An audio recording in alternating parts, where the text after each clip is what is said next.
Terve. Oot sä Airbnb:n? Kyllä, mä oon toimitusjohtaja. Terve. Oho, herra Jeesus. Kiva tavata. Kiva, että tulit katsomaan meitä. Joo, no mä olin tuolla teidän, mikä se oli? Esittelyssä. Ja pikkasen kiinnostuin tästä asiasta. Eli mä oon muutaman viikon vuodessa aina, meillä on kämppä tyhjänä, niin tää voisi olla ihan kiva, vaikka tyttären näihin loputtomiin menoihin liittyvä lisätulolähde. Lisääntyväthän ei ole ikinä pahitteeksi. No niin, ei vissiin. Joo, tai siis ei ole edelleenkään. Ja eläke tulee olemaan pieni. Mä olisin suoraan sanoen heti kiinnostunut siitä hintatasosta. Eli että mitä se sitten voisi tehdä rahassa. En tuolla yleisessä tilaisuudessa kehdannut kysyäkään. Okei. Eli missä päin sä asustelet? No mä asun Järvenpäässä ja se on semmoinen paritalon puolikas ja 125 neliöä no siinä Järvenpään keskustassa. Ja sä olisit valmis vuokraamaan koko talon? No joo, olisin Eli voidaan päästä vaikka katsoa näitä hintoja. Okay. Eli Järvenpäässä tuollainen samanlainen tai saman tyylinen kuin sinun talosi, niin maksaa noin 500 euroa viikolta. 500? Mitä se kuulostaa? No joo, ei se paha oo. Että jos on kuukauden, se olisi sit 2 tonnia. Niin. Joo. No joo, en mä tiedä. Kyllä kieltämättä odotin vähän enemmän. Okei. No jos sä voisit vähän enemmän vuokrilta muita viikkoja, esimerkiksi että oot lähdössä reissuun vaikka hiihtolomalla, syyslomalla, siitä tulisi tietenkin lisätienestiä. Just. Tai sitten jos sulla on iso talo, olisit valmis vuokraamaan sieltä vaikka huonetta. Eli aina sitten silloin voit itse kotona, niin vuokraisit yhtä huonetta. Okei. Sekin on mahdollisuus. Niin, eli pelkkä huonekin riittäisi? Kyllä, ei tarvitse olla koko talokaan. Okei. No kieltämättä joo. Ja meillähän toi kohteen ilmoittaminen ilmasta, eli ei tule mitään ylimääräisiä maksuja siitä, että laitat sen sun asunnon sinne vuokraan. Okei.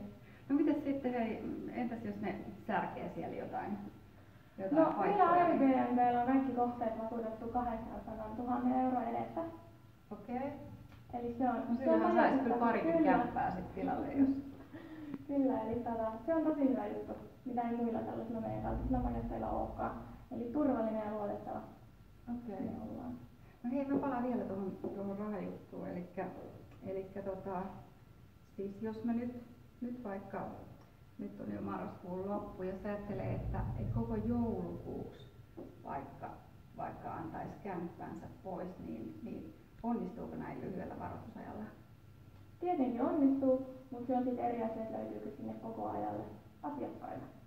Eli sä voit laittaa sen sun asunnon vaikka tänään sinne nettiin. Ja suhun voi ottaa yhteyttä vaikka heti tänä iltana, jos sieltä löytyy potentiaalinen ihminen, joka haluaa tulla. Okei, no mä oon kyllä itse kauhean huono kuvaamaan ja silleen, eli sanoit, että olisi jotain apuakin saatavissa vai? Joo, meidän kautta voit myös hommata ammattivalokuvan kuvaamaan sun kodin.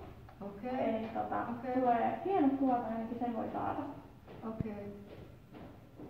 No joo, mitä mun pitäisi tehdä nyt sitten? Eli mennä meidän kotisivuille, airbnb.fi. Meillä on ihan suomenkieliset kotisivut, vaikka ollaankin amerikkalainen yritys. Ja sieltä kuvat sun kodista, eli joko itse ottamana tai ammattivalokuvan ottamana. Ja ilmoittaa perustiedot ja sun omat yhteystiedot. Okei. Eikä tarvitse maksaa mitään. Ilmanen. Just joo. Okei, ja mun ei tarvitse nyt mitään allekirjoittaa? Ei tarvitse allekirjoittaa missään vaiheessa mitään. Okei.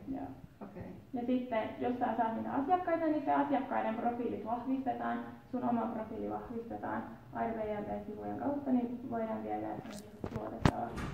Niin, ja lisäksi maksu hoidetaan meidän kautta, et ei tarvitse mitään maksaa erikseen jostain verkkopankista, vaan meidän kautta tulee sitten. Joo, siis mä kelasinkin siellä tilaisuudessa silloin, mutta en nyt älynyt kysyä ollestaan. Okei, no ehkä mä ton kotimatkan tuossa mietin vielä. Ja jos tulee kysymyksiä, niin meidän nettisivuilla on 24/7 oleva asiakaspalvelu. Eli sinne ihan mihin aikaan vaan keskellä yötä, niin kyllä tulee vastausta. Pystyykö teihin olemaan puhelimitse yhteydessä? Joo, kyllä sieltä meidän nettisivuilta löytyy puhelinnumerot ja kaikki tarvittava. Okei. No joo, ei tää nyt niinku... No, itse asiassa tää kuulostaa aika hyvältä. No kiva. Jos tarvittaisiin lisää majoittajia Suomesta, niin olisi tosi kiva, jos pystyisit. Hei, mites meillä on kesämökki? Kesämökeille on meillä suurta kysyntää, että varsinkin turistit, jotka haluaa tulla Suomeen kesäksi, niin se onnistuu myös. Ja meillä on ihan kaikenlaisia linnoista pieniä 5-4 kesämökkeihin, että kyllä kaikenlainen majoitus onnistuu meidän kautta. Okei. No mä muistelin jo, ehkä sille ukollekin pitää jotain kertoa tästä jutusta. Hyvä, mutta kiitos sulle ajasta. Kiitos. Hyvä, kiitti, hei. Hei.